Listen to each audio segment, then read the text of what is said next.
All right, YouTube, how we doing? Today we're going to be talking about the Ruger 1022 series of rifles, hopefully just briefly here. I'm not going to get into a whole lot of detail about these, but I will try to stress the important points on them. These rifles were in production, or currently in production. They've been in production since 1964. All right, so pretty early design, well proven and time-tested design. The one I have here has the original hardwood walnut stock. This is a 1973 Ruger 1022. The one you see in the background here, this is a modern 1022 stainless steel. I believe Chad's had this one for probably 3 or 4 years, so it's a modern production. We're going to group these two guns, and we're going to pit the original version versus the modern version. This is the carbine, and he has the longer rifle. So basically, one of the main things I just want to discuss quickly about the 1022 as a whole is that they're known pretty much for being like America's most popular rimfire rifle. There's tons of accessories out there, tons of stocks, barrels, triggers. I mean, pretty much anything under the sun that you'd want for this rifle, you can get it. And that's pretty much what draws people to them in general. Ruger's also come out now with the Charger pistol, which is based on the 1022 action in a pistol form, this short barrel. You know, lots of options out there. They do make this platform of rifle. You can get them in a 22 Magnum and a 17 HMR.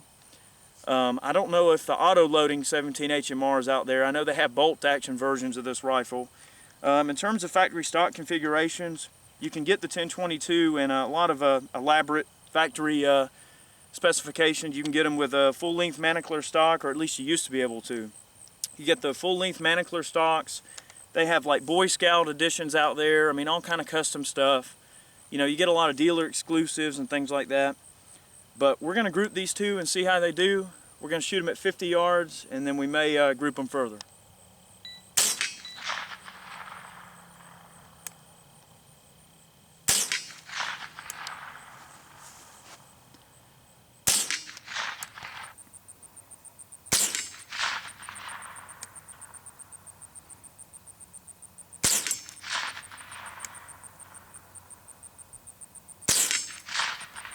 In case you're wondering, there's a steel plate behind there catching all the bullets.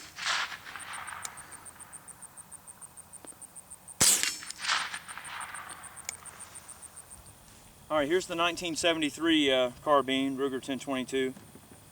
We saw how the modern one did. Let's see how the older one fares. This is just iron sights, you know, we're just seeing what she'll do.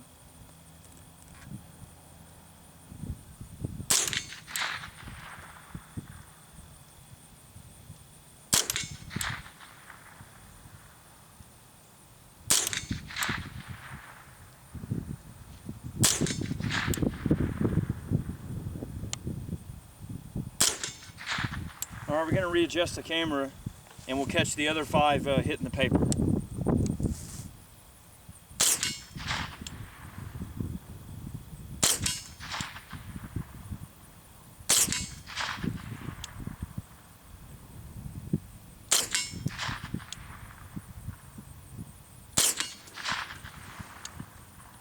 All right, that's Federal bolt pack.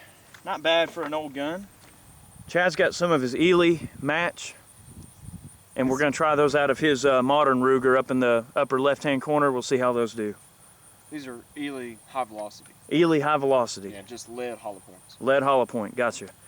What we'll do in the near future is, you know, I do work at Moss up there. I'll go ahead and I'll buy up several varieties of ammunition, and we'll do a 1022 accuracy test with these 2 rifles here, and we'll test out a whole slew of different ammunition, see how they do. This is just scratching the surface. I mainly wanted to discuss Ruger rifles just a little bit because they are very popular, and they're great guns.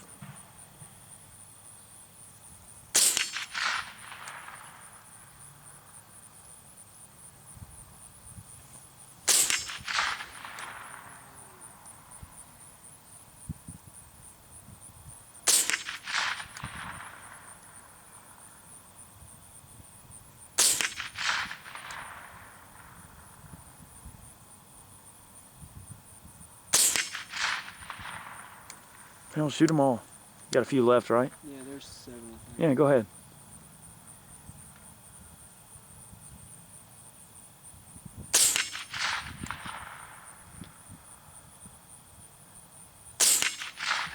So that right there alone can show you just what the difference in the quality of ammunition can actually do in really any rimfire, but especially the Ruger 1022. We see the bottom group being, you know, probably about 4 inches, and that group he just shot with the Ely ammo, exceptionally better. So we'll do some more accuracy testing. This is just kind of scratching the surface. We'll move along with more stuff.